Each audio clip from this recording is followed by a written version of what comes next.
In the European Executive MBA, we embedded 6 immersion trips. We start in Brussels, focusing on microeconomic policies, and we visit the European institutions.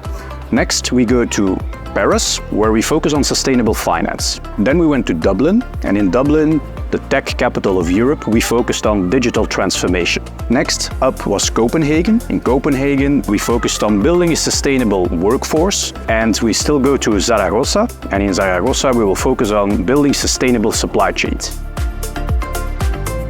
Now we are in Copenhagen. We are focusing on the HR aspects of management. The module is called Building Resilient and Purposeful Organizations.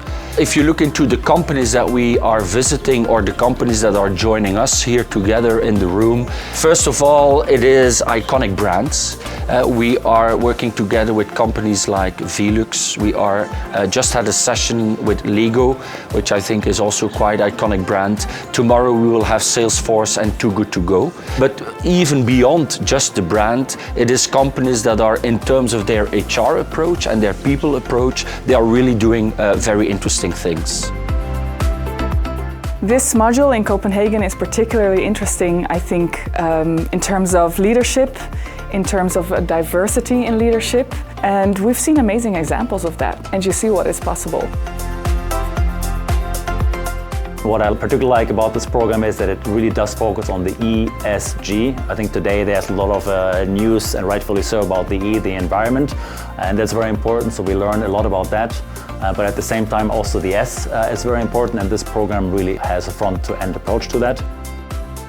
We had an internal reorganization in our scale-up, and that really reflected one-on-one with the entrepreneurial course we had, and I could use the data there and the insights there one-on-one in the company, and that really helped me to work closely together with the founder and the CEO of the company and really assist as much as possible and give those insights and bring them inside the company. I didn't expect it to be that of an epiphany, but every course we had until now was like, wow, that's how you do that. What has been the biggest transformational element for myself is to understand what it means to be a leader. So I've been a manager in HR for quite some time, but that's not the same as being a leader and looking business-wide on all the components and how does that influence decision making, but also how do you impact people. It's a continuous learning. It will not end after this MBA. The transformation will continue, I think.